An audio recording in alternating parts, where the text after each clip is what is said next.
Nuestra próxima expositora en esta sesión de física matemática y análisis estocástico es Soledad Torres de la Universidad del Paraíso, SINFAP, con el título Explosion Time in Stochastic Differential Equations Driven by Fractional Brownian Motions. Por favor. 25 minutos. Vamos a ver. Bueno, gracias por la invitación, por estar aquí. Voy a hablar de tiempos de explosión en ecuaciones diferenciales estocásticas, pero cuando el ruido está asociado al movimiento browniano fraccionario. Vamos a dar una pequeña introducción, el estado del arte, el problema principal, algunas cosas de aproximaciones numéricas y qué es lo que hemos hecho hasta este momento. Okay. ¿Cuál es la motivación? Explosiones existen en ecuaciones diferenciales en general. Cuando el coeficiente, por ejemplo, es, si ustedes tienen un coeficiente x cuadrado, van a tener este tipo de explosiones. Entonces, en ecuaciones que son deterministas, se ha estudiado el tipo de explosiones, se ha estudiado métodos numéricos para el tipo de explosión, todos deterministas. Y lo que nosotros vamos a hacer es trabajar, pero cuando la difusión y la integral que estamos asociando está relacionada con el movimiento browniano fraccionario. Ok, entonces esa es nuestra ecuación. La primera parte en x0, B va a tener ciertas condiciones, y BH, y la integral sobre ese elemento, que es un proceso estocástico, ya vamos a decir quién es, puede ser entendida como la integral generalizada de Stieltjes, o también puede ser entendida como la integral de Rousseau y Valois, o puede ser entendida como otros tipos de integrales, como la forward, con cálculo en Maria-Van, o con integrales de Young, etc. Entonces, muchas formas de entender esa integral. ¿Okay? Cuando uno tiene el movimiento browniano, solo la integral estocástica que está ahí, uno utiliza el cálculo de Hilbert, por ejemplo.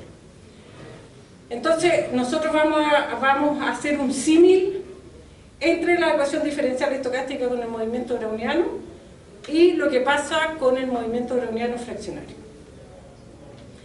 Entonces, ¿qué son estos procesos que yo voy a definir? ¿Quién es BH? BH es el movimiento browniano fraccionario que representa mi ruido y que representa también la parte estocástica del problema. Sigma se le llama la difusión y B se le llama el drift o la deriva. Y lo que vamos a hacer es entender cuándo yo tengo explosión. ¿Sí? Entonces, ¿qué tipo de ruido vamos a utilizar? ¿Quién es este movimiento browniano fraccionario? ¿Qué propiedades cumple? Y aquí voy a hablar de generalidades, porque vamos a decir que un proceso es autosimilar si yo tengo que x a t, en el tiempo a t, es como a una potencia h, ese h es importante para mí, por xt. Entonces, por ejemplo, el browniano, para los que conocen el browniano tiene una autosimilaridad con h igual a un medio. Eso quiere decir que la distribución de x t medio es lo mismo que que x a por t es lo mismo que raíz de a por xt. ¿Ya? ¿Sí? Una motivación de por qué se me autosimilar me parece más que algo como homogéneo. Sí, sí, pero en el fondo tú si quieres saber qué sucede para pequeños valores de A, pero desde el punto de vista distribucional, las propiedades distribucionales, tú puedes fijarte solo en xt. ¿Ya? Entonces la autosimilaridad es como expandir, o al revés, concentrar en lo que pasa con el proceso y mirar con una especie de lupa qué es lo que pasa. Y lo que va pasando es lo mismo, solo que hay un coeficiente, que es a potencia h, que te va diciendo cómo se expande. Entonces, si uno quiere estudiar qué pasa en x en 3t o con x en un medio por t, tú simplemente lo tomas en xt. ¿Ya? Y eso uno lo hace en x1, en particular cuando t vale 1. Entonces el a te dice cómo se expande o cómo se contrae. Y un poco como los fractales. Cuando tú vas viendo al interior, vas viendo las mismas características, en este caso distribucional. Entonces, H es llamado el parámetro Hurst. Y el parámetro Hurst tiene otra historia, que Hurst era un hidrólogo, no era un matemático, pero que él al estudiar propiedades de las crecidas del río Nilo entendió que los procesos no se comportaban como I y D, sino que tenían una cierta memoria hacia atrás, memoria larga, y el H lo resolvió de esta forma. Por eso se le denomina parámetro de Hurst. Por ejemplo, el movimiento browniano es un proceso autosimilar con H igual a 1/2, y hay otros procesos más generales, como el mismo movimiento browniano fraccionario, subfraccionario, el proceso Rosenblatt, el proceso Mead, etc. Todos esos son autosimilares. ¿Cuál es la gracia? Nosotros vamos a trabajar con este elemento que se llama el movimiento browniano fraccionario, que generaliza el movimiento browniano. Entonces, ¿cuáles son las características que tiene? Es que es un proceso gaussiano, eso es lo primero, no perdemos aquí la normalidad, no nos vamos fuera de las distribuciones gaussianas, pero sí tiene una estructura de covarianza que es distinta a la del movimiento browniano. El movimiento browniano tiene incrementos independientes, incrementos estacionarios. Los incrementos estacionarios acá también van a ser estacionarios. Lo que cambia es que los incrementos independientes dejan de tener independencia y pasan a ser de dependencia larga o memoria larga. Y esa es la estructura que tiene la covarianza. En el caso del browniano, H vale 1/2, y si uno hace los cálculos ahí, le queda el S mínimo T usual. H vale 1/2, así que te queda T más S menos T menos S, así que queda un 2 ahí que se va con el 2 del medio. Entonces recupero las propiedades del browniano. Entonces si H vale 1/2, lo que yo tengo, el movimiento browniano fraccionario, es el movimiento browniano. Acá hay ejemplos del movimiento browniano cuando H vale 0,25. ¿Qué es lo que pasa? 1/2, incrementos independientes. Bajo 1/2, la estructura del proceso es mucho más rugosa, ¿ya? Y por lo tanto también es más difícil de trabajar ahí. Cuando H es mayor que 1/2, bueno, eso es cuando H es exactamente 1/2, y cuando H es mayor que 1/2, las trayectorias empiezan a ser más suaves, y por lo tanto tengo más opciones de hacer integración omega por omega, que no sucede en el caso browniano. Y además es como si el proceso tuviera cierta tendencia, se acuerda que iba bajando. Por más que suba un poquito, se acuerda que iba bajando. Esa es otra particularidad de este proceso. Este proceso tiene media nula, o sea, todas las trayectorias que van para arriba son las mismas que las que van para abajo, en medio, ¿okay? Más todas las trayectorias que también fluctúan. Entonces, ese es el objeto, y nosotros vamos a trabajar con H mayor que 1/2, o sea, con un elemento de memoria larga, porque ahí tenemos integración definida omega por omega, o sea, trayectorial. ¿Qué más? Entonces ya dijimos que era autosimilar, que tenía incrementos estacionarios, que son gaussianos, y que las trayectorias son todas Holder continuas. Por lo tanto, por eso podemos hacer cosas trayectoriales. ¿Qué es lo que no es? No es una semi-martingala, por lo tanto no podemos hacer cálculo de hito, y no tiene en casi ninguna parte trayectorias que tienen variación acotada. Y además no es un proceso Markov, entonces tampoco podemos utilizar propiedades de condicionamiento porque no nos van a servir en ninguno de nuestros cálculos. Todo aquí es omega por omega, y casi todo es o casi seguro o en media cuadrática. Pero toda la estructura que nosotros teníamos o que se tienen en el proceso estocástico con respecto al movimiento browniano se pierde. Por lo tanto, aunque los teoremas van a ser muy similares, la forma de hacerlo cambia totalmente. Bueno, eso me lo voy a saltar porque... Y estas son representaciones que tiene el fraccionario. O sea, yo puedo representar el movimiento browniano fraccionario en términos de el movimiento browniano como una integral. Esa es una, que es la representación de Mandelbrot, y esta, y hay otra, que es la integral entre 0 y t con un kernel, con respecto al browniano, que es la que se utiliza para hacer otro tipo de cálculo y para hacer otro tipo de integración. Eso es solo una representación que uno tiene. Listo, hasta ahí este objeto que se llama movimiento browniano fraccionario. ¿Qué tipo de integrales con las cuales nosotros trabajamos? Trabajamos con integrales del tipo, en general, digamos, con integrales del tipo forward, que son integrales cuyas definiciones son vía el límite cuando epsilon tiende a 0, de ese objeto que está ahí. O sea, de x por ese diferencial del y. Y ese diferencial del y viene a ser para nosotros un movimiento browniano fraccionario en algunos casos. Esa es una. Y uno puede definir variaciones cuadráticas, puede hacer toda la estructura del cálculo de esto. Pero con la que voy a trabajar yo es con los elementos del cálculo fraccionario. ¿Ya? Y lo que puedo hacer ahí es definir trayectorialmente. En el otro eran convergencia en probabilidad, por lo tanto el límite era en probabilidad, un límite bastante débil. Pero aquí son trayectorias omega por omega. Entonces eso me permite hacer más cuentas.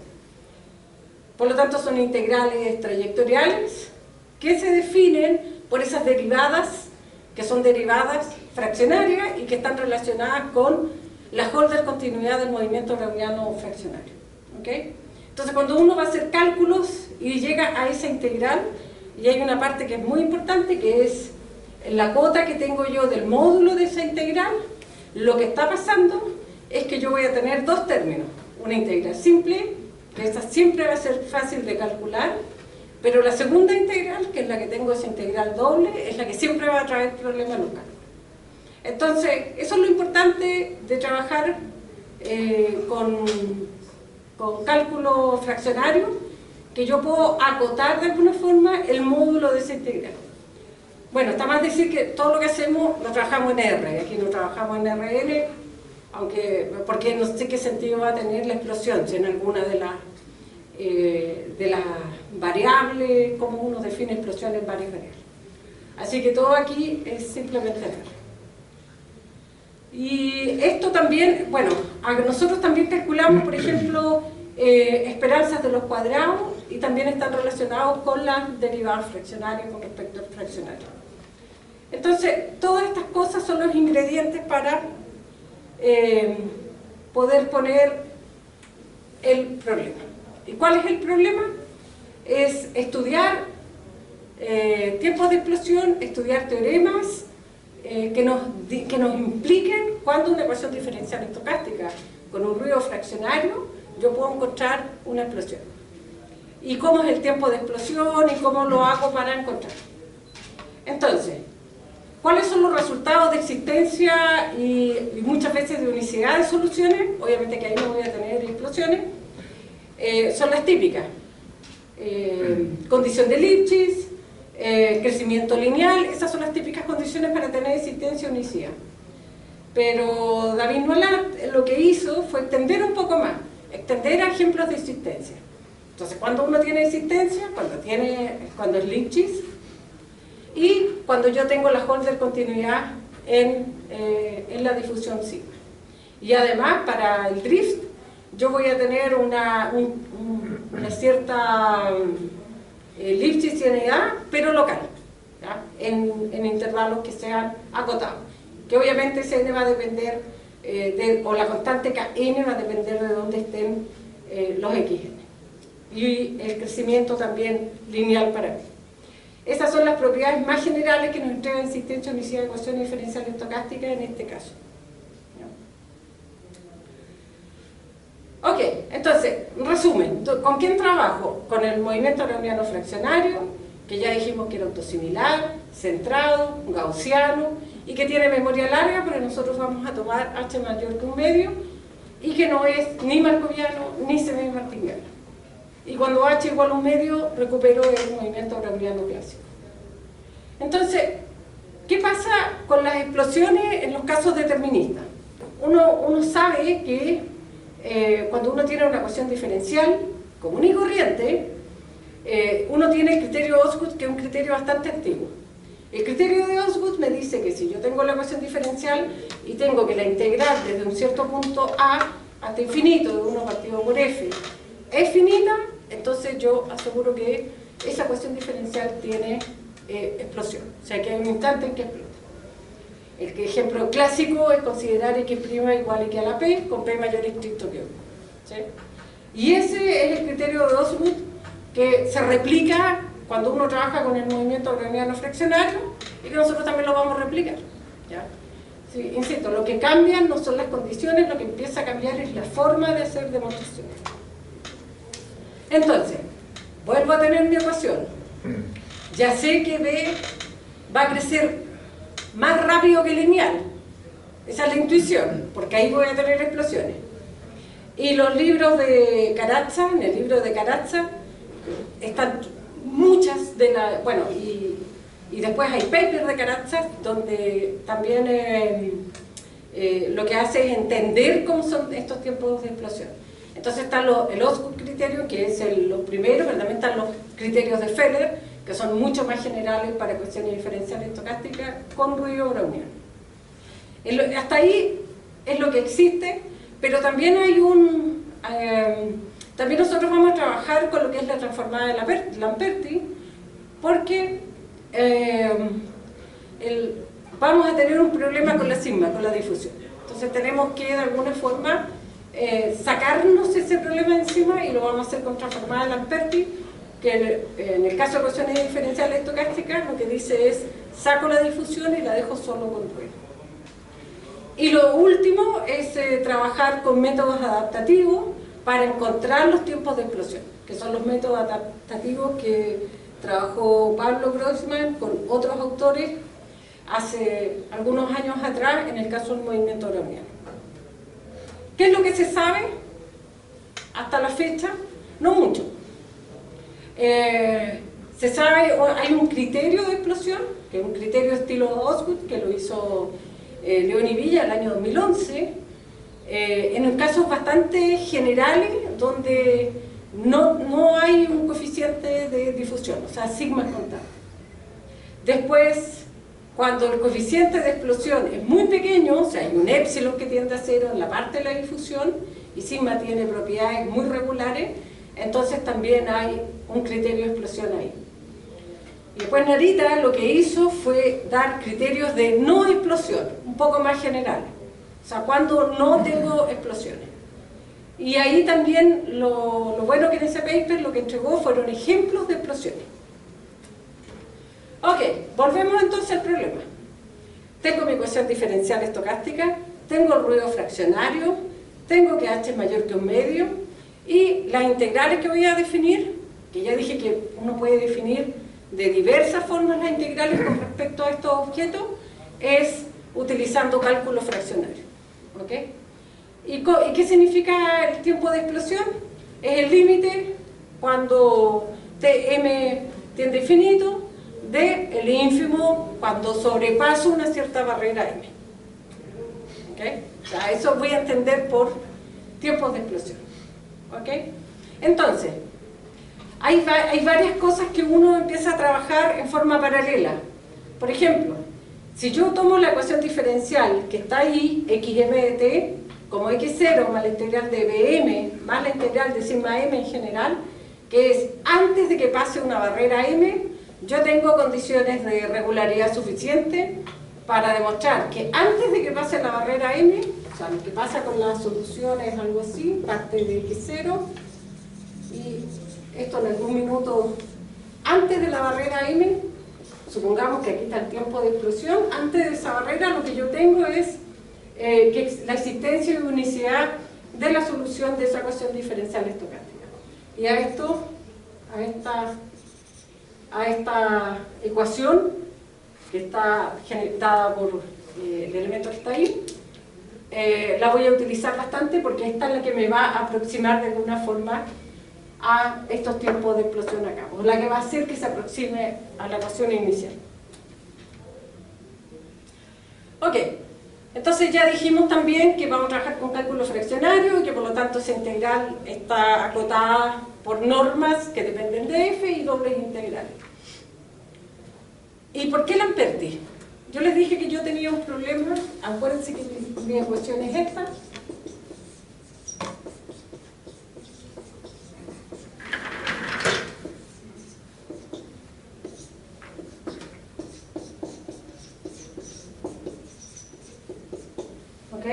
Y yo tenía problemas con este objeto.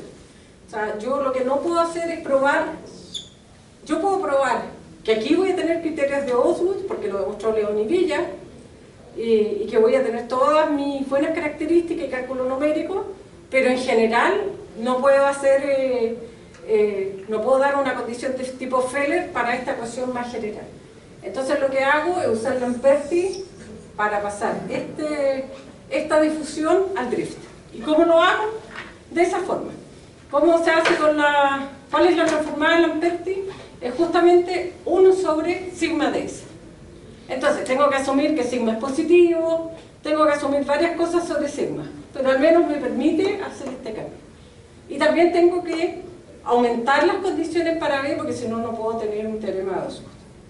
Entonces voy a trabajar con D y T, me va a quedar una G, que es el reemplazo que yo hago.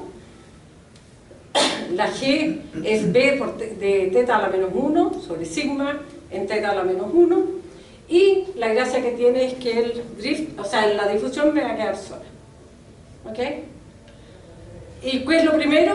Que el tiempo de explosión lo voy a poder definir, o sea, voy a poder decir que esa ecuación con el sigma traspasado acá tiene, que es el teorema que demostró Jorge León, tiene un tiempo de explosión, sí, solo sí, el teorema de él, esa misma integral, 1 partido por B de S es infinita. Estos son los mismos teoremas en el caso browniano, ¿ya? Entonces aquí seguimos, y son los mismos teoremas en el caso sin ruido, son el mismo estilo de programa. Por ejemplo, Narita en 2007 dio ejemplos cuando n es mayor o igual que 2 en esa ecuación. Es lineal en BH y n es mayor o igual que 2 en el drift. Y en ese caso yo puedo tomar, y además ella demostró que las soluciones son positivas, que también es importante porque si no, no puedo tomar logaritmo. Entonces puedo hacer la transformación y puedo mostrar que esa ecuación tiene explosión. Entonces ella lo verificó usando otro tipo de argumento, otro tipo de integrales, y nosotros lo verificamos de una forma un poquito más simple. Otro ejemplo, para decir que hay ejemplos, que no es vacío el conjunto en el que estoy trabajando, es tomar lo que hace Pablo Grossman y sus coautores en el caso del movimiento browniano, con el cual ellos trabajaron para hacer el análisis numérico, que es tomar V de esa forma y sigma así. Solo que Q tiene que ser menor estricto que 1 y P mayor estricto que 1 para que haya explosión. ¿Ya? ¿Por qué? Porque de nuevo aplico Lamperti, paso el sigma al drift y veo que el nuevo drift satisfaga las condiciones de Jorge León. Ok. Entonces, tenemos la ecuación, ya sabemos que por los papers anteriores tenemos un criterio de Osgood. ¿Cómo aproximamos el tiempo de explosión? Y aquí vienen los métodos adaptativos. Y los métodos adaptativos justamente me sirven para tener explosiones y también me sirven para cosas que se vayan a hacer, que son lo importante de estos métodos que no trabajan con un paso fijo como Euler. Uno puede comparar y Euler lo que puede hacer es que se puede traspasar del tiempo de explosión y ahí simplemente yo no tengo definida la ecuación. Lo que hacen estos métodos es que yo me aproximo a los tiempos de explosión y eso es lo difícil de probar, que la suma de esos tau k definidos así realmente se aproximan y son finitas. Entonces es súper simple el método adaptativo.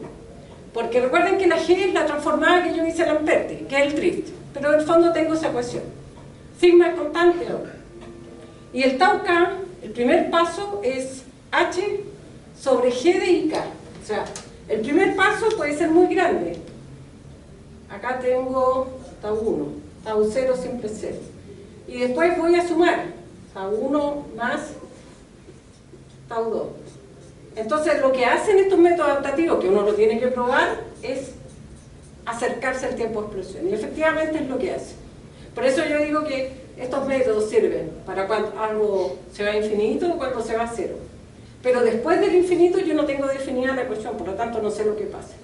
Y el método de Euler lo que me puede estar haciendo al definir la grilla de esta forma es hacer una pseudo definición numérica de lo que pasa después. Y eso teóricamente no existe. Ya. Entonces, ¿qué probamos? Que el método converge y que la explosión, en el fondo, que el método converge, que el método explota, sí, solo si la ecuación explota, y que podemos hacerlo en una proyección arbitraria. Y además que esto crece en forma lineal cuando tiende a infinito. Lo último, para mis 25 minutos,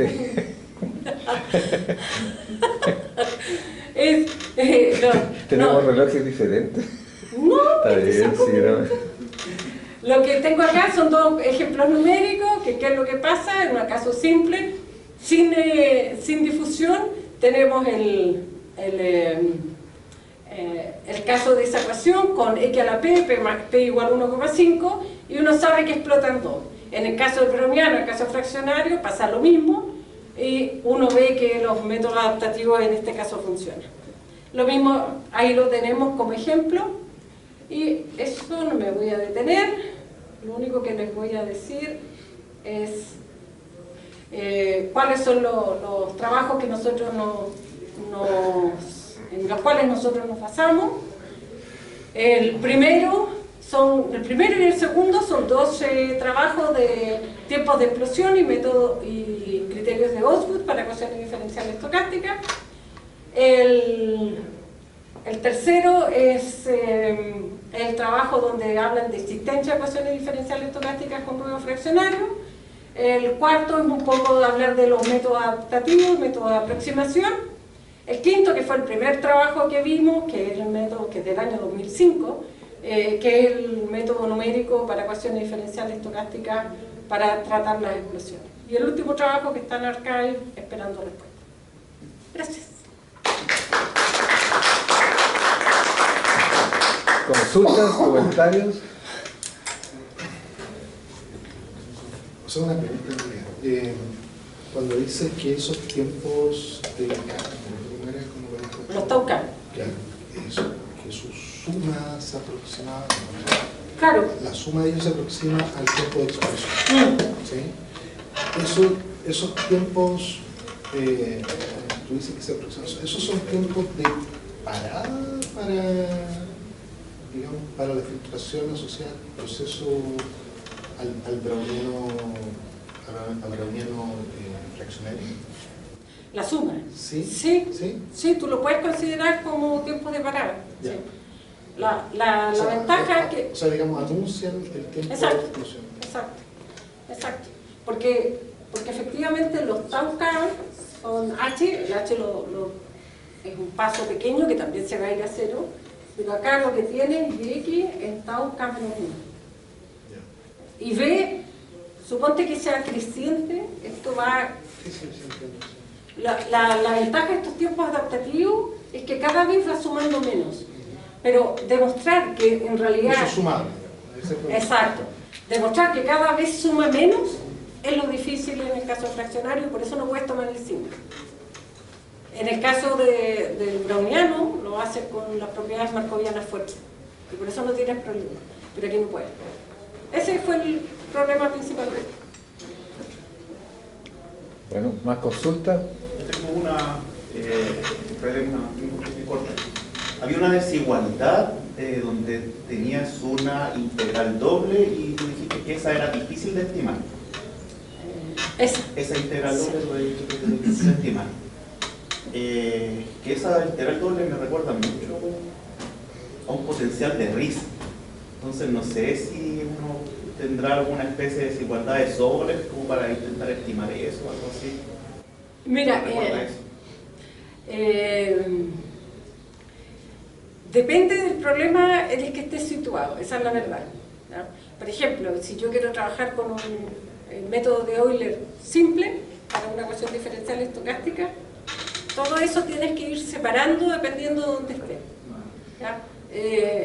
Ahora, si eso se puede atacar con otra artillería, digamos, no sé, porque esto se hace absolutamente y literalmente a mano, ¿ya? Y dependiendo del problema. O sea, nosotros hemos trabajado con funcionales o discontinuidades y hay que ir muy a la doble integral.